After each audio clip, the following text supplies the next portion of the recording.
Muita gente pensa ou entende que a indicação do Flávio Dino pelo Lula nesse momento se deu porque Lula precisava abafar alguns pontos críticos contra ele. Primeiro ponto foi a morte do Clezão. Outro ponto, muita gente aí eloquente com a vitória do Milei. Outro ponto, a PEC que limita os poderes do STF. Ou seja, uma sequência de derrotas da esquerda foi abafada porque agora todo o assunto está focado em Flávio Dino. E o pior é que eles estão certos. Abafou por completo, inclusive as manifestações que aconteceram. Agora o foco é impedir que Flávio Dino entre dentro do STF, coisa que a oposição não vai conseguir. Bate muito em cima a indicação do Dino e a questão do Sérgio Pinheira. Pois é, talvez você não saiba. Você não viu falar ainda do Sérgio Pinheira, viu? Coloca no comentário aí. O Sérgio Pinheira tem uma futurologia em relação ao que pode acontecer com o Brasil, não muito distante, se realmente as coisas continuarem andando no caminho que vão. Não sabe o que é? Eu te mostro. Sérgio Pinheira está na matéria do Globo.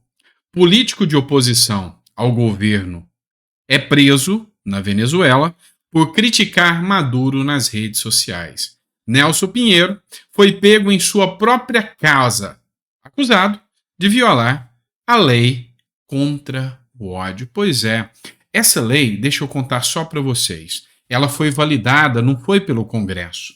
O Supremo Tribunal da Venezuela, ele validou uma lei contra o ódio. Aí você vai me perguntar, mas o Supremo criou uma lei contra o ódio? Eu vou te explicar.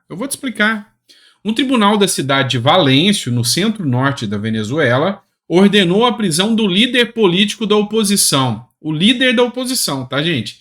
Nelson Pinheiro, membro do partido Encuentro Ciudadano, sob acusação de instigar o ódio. Pessoas próximas à defesa de Pinheiro relatam que o Serviço Bolivariano de Inteligência, a SEBIN, não é a BIM, tá? Apareceu na casa dele por volta de meia-noite, sem mandato de busca e apreensão, anunciando à família, pai e filho, que estavam cumprindo a ordem de prisão. Pois é. E aí, o Nelson Pinheiro, preso. Sabe quem que criou a lei do ódio lá? Pois é, o Supremo Tribunal da Venezuela. Em 2017, o Supremo Tribunal da Venezuela assumiu as funções do parlamento, enquanto estivesse em desacato, né? É acusado pela oposição de servir ao governo Nicolás Maduro. Tem semelhança com o Brasil? Alguma semelhança? Porque, assim, aconteceu da mesma forma que no Brasil, a oposição acusando, criticando e as pessoas do governo Maduro sendo blindadas, sendo totalmente blindadas, protegidas. E o Maduro enfiando dentro do STF todos os seus aliados. É isso que estava acontecendo, cara. E aí, é semelhança com o Brasil?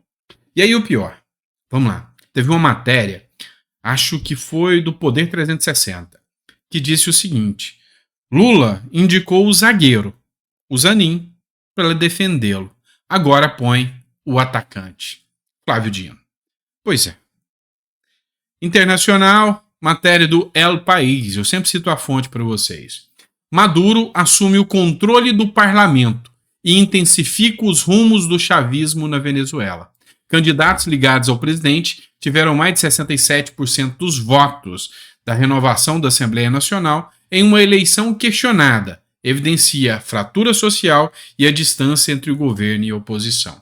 E aí, sabe o que mais? O Supremo Tribunal da Venezuela excluiu o parlamento, que tinha maioria oposicionista, do processo eleitoral. Mandou todo mundo fora das eleições. Não se pode mais votar em candidatos da oposição, direita, lá na Venezuela. Qualquer semelhança com o Brasil é só mera coincidência. Agora vamos voltar aqui para dentro do Brasil. Por que eu falo que isso tem tudo a ver? Por que eu falo que a preocupação é grande? É porque aqui o Supremo Tribunal Federal está ganhando um peso político. Um homem de peso político dentro do STF. Aí, meu amigo, Ele acabou de dizer que não vai ter lado político quando assumir o STF. Você acredita nisso? Lógico que não. E ele está eleito já, ele está dentro do STF já. O otimismo de Davi Alcolumbre para uma dupla sabatina. O Rodrigo Pacheco está feliz em saber que o Flávio Dino será o próximo lá dentro do STF. Matéria do jornal Metrópolis agora para vocês. Dino diz já ter votos suficientes para aprovação. O ministro da Justiça e Segurança Pública, Flávio Dino, afirmou nesta quarta-feira que já contabiliza os votos suficientes para aprovação de sua indicação ao Supremo Tribunal Federal. A declaração foi feita após o encontro do ministro com a senadora Ivete da Silveira, que é do MDB de Santa Catarina, no gabinete da parlamentar. A agenda faz parte de uma série de visitas que Dino tem feito a parlamentares em busca de apoio pela indicação ao STF. Ou seja, já computou, já conversou, já fez os acordos necessários e dentro desses acordos já está alinhado que Dino é o novo ministro do STF. Revista Oeste. Dino descarta deixar ministério até o retorno de Lula e diz que vai abandonar a política. Pois é, não tem como o Dino abandonar a política. E aí, as reuniões que aconteceram no Senado, né, após jantar com os senadores, Dino visita gabinetes em campanha no STF, fazendo campanha para ser aprovado, e parece que o sistema venceu de novo.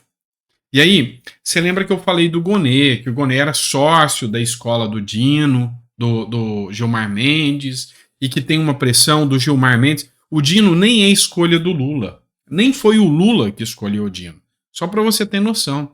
Foi o Gilmar Mendes, o Alexandre de Moraes e o Barroso que pressionaram o Lula para colocar o Dino. E estão pressionando os senadores para votar a favor do Dino. E aí tem um detalhe aqui que talvez você não soubesse.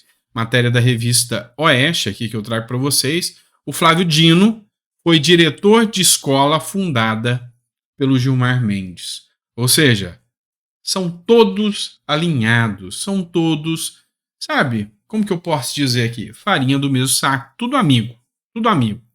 Pois é, e nessa aqui, o povo só fica olhando, assistindo e vendo tudo acontecer. Então, o recado para a oposição que está deixando isso acontecer, o recado para o PL, tá? O PL, vocês me desculpem aqui, mas o PL se acovardou demais. O PL, ele deu ali uma sinalização de que ele ia liberar. Depois a pressão do povo, o Valdemar da Costa Neto veio e falou, não, nós seremos contra o Dino, mas o PL tem uma grande bancada, ele podia pressionar e falar, não, quem for do PL votar a favor, tá fora.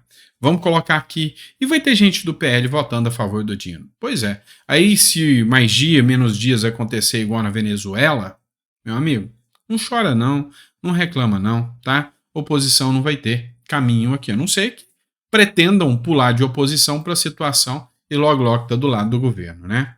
Vamos falar agora do caso André Janones, tá? De novo. Estão pegando no pé do André Janones. Agora a Globo está falando de rachadinha. Agora estão jogando o Bolsonaro no meio dessa história. Pois é, estão falando em sabotagem. Então a PF já está falando em escândalo e está falando que o Bolsonaro tem a ver com isso. E aí tem outro detalhe. O Eduardo Bolsonaro preparou uma coisa, uma oitiva com um gostinho de vingança contra o André Janones. É isso que está acontecendo. E vamos ser sinceros. Em nenhum outro editorial, aí tem muitos no YouTube, tem muitas da grande mídia aí, as informações chegam a você da forma que a gente traz. A gente vai direto na veia, né? Bora lá, matéria do Globo, André Janones, rachadinha de Janones. Já é tratado assim, hein? Rachadinha de Janones. Ex-assessores dizem que repasse a deputado chegava a 60% e incluía o 13º.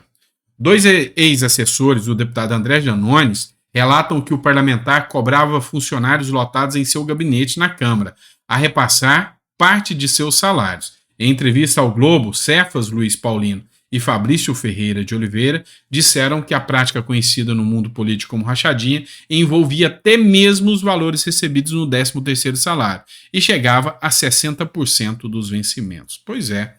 O jogo tá ficando pesado, tá deixando o Janones preocupado, bem preocupado nessa situação aqui. E aí o negócio está tão cabuloso, mas tão cabuloso, que segundo essa matéria do Metrópolis, do Igor Gadelha, até estão envolvendo a ABIN do Bolsonaro no meio dessa história. Dá uma olhada aqui. Igor Gadelha. Rachadinha de Janones provoca novo embate entre a PF e a ABIN. A investigação contra o deputado André Janones do Avante pela suposta prática de rachadinha provocou um novo embate nos bastidores entre a Polícia Federal e a ABIN, a Agência Brasileira de Inteligência. Integrantes da cúpula da Polícia Federal avaliam nos bastidores como um escândalo o fato de membros da ABIN terem se reunido com os ex-assessores de Janones responsáveis pela denúncia contra o parlamentar. Conforme noticiou o colunista Paulo Capelli, do Metrópolis, integrantes da agência teriam se reunido com os denunciantes em Brasília em setembro de 2022, quando Jair Bolsonaro ainda estava no poder. Segundo a reportagem, a ABIN teria gravado relatos de ex-auxiliares de Janones sobre supostas irregularidades cometidas no gabinete do deputado federal, reconhecido opositor de Bolsonaro. O espantoso é a ABIN fazendo investigação. Isso é um escândalo, avaliou a coluna de Igor Gadelha, um delegado que integra a atual cúpula da Polícia Federal. Então, segundo aqui a Polícia Federal, a ABIN, sob ordens do Bolsonaro, foi lá e investigou o Janones, ouviu os assessores do Janones e tinha muitas provas contra o Janones. A minha pergunta é, será que isso é verdade? Será que isso realmente aconteceu? Porque, vem cá, por que não usaram contra o Janones? Porque o Janones foi uma pedra, um espinho no pé do Bolsonaro, com a quantidade de coisas, fake news, entre outras, que foram ditas pelo Janones durante aí as eleições. A minha pergunta é, mas e aí, por que o Bolsonaro não usou isso contra ele? Pois é, estão dizendo que foi uma sabotagem aí, usar a ABIN contra o Janones. Pois é, a esquerda já está armando um plano para proteger e defender o Janones. A esquerda já está articulando aqui uma tese para dizer que tudo isso foi perseguição contra o Janones. Mas o Eduardo Bolsonaro quer colocar à tona aqui e quer pegar pesado com o Janones. Outra matéria também do Paulo Capelli. Isso aqui está parecendo um filme de James Bond, tá, pessoal? Vamos lá, matéria do Paulo Capelli, do Metrópolis. Assessores de Janones vão depor após requerimento de Eduardo Bolsonaro. Vamos lá, o requerimento do Eduardo Bolsonaro foi protocolado com um gostinho de vingança. Tá? Vamos entender. Tem dois assessores do André Janones que fizeram a denúncia contra ele. Um deles é o Cefas Luiz Paulino e a outra é a Leandra Guedes Ferreira. E elas deverão prestar esclarecimentos sobre o esquema de rachadinha após requerimento apresentado pelo deputado Eduardo Bolsonaro. O requerimento foi protocolado na Comissão de Fiscalização Financeira e Controle Financeiro da Câmara, que chega como um gosto de vingança para o Eduardo Bolsonaro. Gosto de vingança por quê? A Comissão de Constituição Financeira tem como presidente, adivinhe, Bia Kicis. É lógico que ela vai colocar em votação. A Bia Kicis também está com sangue nos olhos para pegar o Janones. Vocês não tenham dúvidas disso. E aí, outro detalhe. Essa comissão é uma comissão em que a maioria é oposição ao governo. A maioria já foi ofendida e criticada pelo Janones e não gosta do Janones nem um pouco. Então vão partir para cima do Janones com toda a vontade. Os dois assessores que foram convidados por hora, se quiser, vão comparecer, prestar seus esclarecimentos e podem até fazer um acordo, uma delação, não uma delação premiada, mas podem chegar e anunciar tudo ali que está acontecendo. Mas, se eles não comparecerem pelo convite, eles podem ser convocados. E aí, meu amigo, não tem choro não. Aí é o bicho pegando mesmo, aí vai para cima. Convocados, eles têm que ir e aí eles têm muito ao que dizer sobre esse caso aí do Janones. Agora nós vamos falar da CPI do 8 de janeiro. O Brasil é uma república das bananas mesmo. E aí eu digo para vocês mais uma vez, agora a CPI lá de Brasília, a CPI da Câmara Legislativa, está envergonhando os brasileiros. Vamos começar por aqui. O mel na chupeta, né? Os brasileiros sentiram um pingo de empolgação. Por quê? Porque a CPI lá de Brasília, dos atos antidemocráticos, lá de Brasília, da Câmara Legislativa do Distrito Federal, pediu o indiciamento G. Dias, embora ele poupou coronéis e enfureceu a oposição da CLDF. O que aconteceu? O relator da comissão dos atos antidemocráticos, ele fez questão de colocar o G. Dias. O relatório da Comissão Parlamentar de Inquérito da CPI dos Atos Antidemocráticos da Câmara Legislativa propõe um indiciamento do general Marcos Edson Gonçalves, o G. Dias, ex-chefe do GSI. O relatório será apresentado hoje, né? Então, tá articulando para apresentar o relatório e vazou essa informação de que o G. Dias tá na mira e vai ser indiciado, e aí vai ser mandado para a PF. Só que aí veio e aí deu a esperança de que realmente poderia acontecer isso, tá? O presidente da CPI, que é do PT, falou sobre o relatório final, matéria do jornal Metrópolis, e aí disse: o presidente da CPI dos atos antidemocráticos fala sobre a expectativa para o relatório final e convocação de Flávio Dino e indiciamento do Gonçalves Dias. Se for verdade o indiciamento do general G. Dias, eu vou pedir destaque para a votação separada da retirada do nome dele. Pois é. Aí você já vê o tanto que essa turma petista tenta blindar os seus. E aí vem o pedido. O presidente da CPI do Distrito Federal vai pedir para retirar a sugestão de indiciamento do G. Dias em destaque.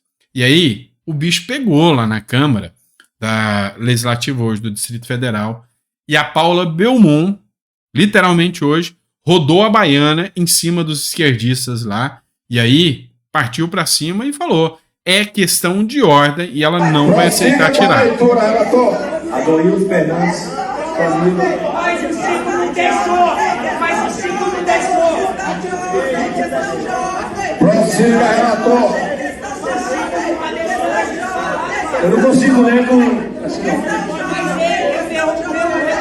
Prossiga com a leitura, relator. Presidente, eu não consigo... Eu não consigo ler com 30 minutos, não. Eu prefiro que só suspenda a sessão. Presidente, eu vou suspender essa sessão por 10 minutos, que eu não vou permitir que a extrema-direita transforme isso aqui numa palhaçada. Está suspenso por 10 minutos. E aí o discurso dos petistas é sempre o mesmo. Questão de ordem, extrema-direita que vai fazer aqui balbúrdia aqui. Poxa, é uma vergonha. Senhores, vamos lá. A gente perde a fé no Legislativo como um todo. A gente vendo tudo que acontece e o Legislativo sempre se entregando. Infelizmente, se fosse pra gente falar aqui uma linguagem até mais chula, a gente vê ele arriando as calças, literalmente, pro Poder Executivo e deixar blindar o G. Dias mais uma vez. Me poupem, que vergonha que dá da atuação da Câmara Legislativa do Distrito Federal, assim como deu a vergonha da CPMI dos atos antidemocráticos, que aconteceu isso aí. É uma verdadeira vergonha o G. Dias não ser responsabilizado e indiciado. Tá, mas enfim, só para terminar esse editorial, já que a gente tá passando raiva aí em alguns atos aí, né? Vamos passar raiva nos petistas também. Vem comigo. Matéria do Metrópolis. Bolsonaro recebe título de cidadão honorário do Paraná. Paraná, estado que merece o meu respeito. Por 29 a 8 votos, a Assembleia Legislativa, a ALEP, aprovou nesta terça-feira, dia 28/11, o projeto que concede o título de cidadão honorário do estado do Paraná ao ex-presidente Jair Bolsonaro. O projeto de lei foi protocolado pelo deputado Ricardo Arruda, que é do PL, e foi alvo de críticas pela oposição.